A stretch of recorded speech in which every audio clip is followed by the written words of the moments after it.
রাঙামাটি যে মিটিং হলো 5 জন লোকের জন্য 5,000 প্রতিরক্ষা বাহিনী দাঁড়িয়ে আছে, অন্যগুলা বাদই দিলাম।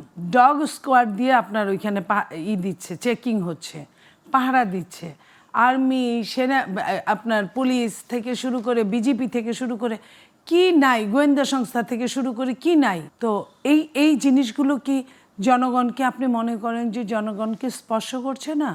অবশ্যই করছে। জনগণ কি বুঝে না বাংলাদেশের যে কোনখান দিয়ে কি হচ্ছে? তার মানে কি চায় এরাও নির্বাচন চায় না, তার মানে কি প্রশাসনও নির্বাচন চায় না? এনসিপি সম্পর্কেও কয়েকদিন আগে আমাদের নেতা জনাব সালাউদ্দিন সাহেব বলেছেন যে এনসিপির জন্য দরজা খোলা আছে।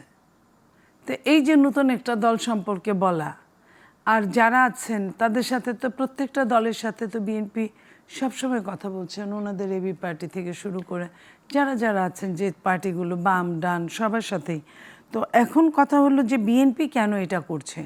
বিএনপি মনে করে, বিএনপি এর আগে দেশ শাসনের ভার ঘাড়ে নিয়েছিল, হাতে নিয়েছিল, জনগণের পাশে থেকেছে, জনগণের পালস সম্পর্কে জানে, এবং বিএনপি মনে করে যে দলীয় ভাবে শুধু চিন্তা করা না, বাংলাদেশের প্রত্যেকটা মানুষের পালসের হিসাব নেওয়া বিএনপির কাজ। এবং আপনি দেখেন যে বিএনপি আপনার সবগুলো দলের সাথে ভীষণভাবে আন্তরিক থাকার চেষ্টা করেন, কারণ এই মুহূর্তে বিএনপি, আপনারাও বলেন, আমরাও বলি এবং অন্যরাও বলে যে ইলেকশন হলে বিএনপি আবারও ক্ষমতায় আসতে পারে, আসার সম্ভাবনা, জনগণ ভোট দেওয়ার সম্ভাবনা।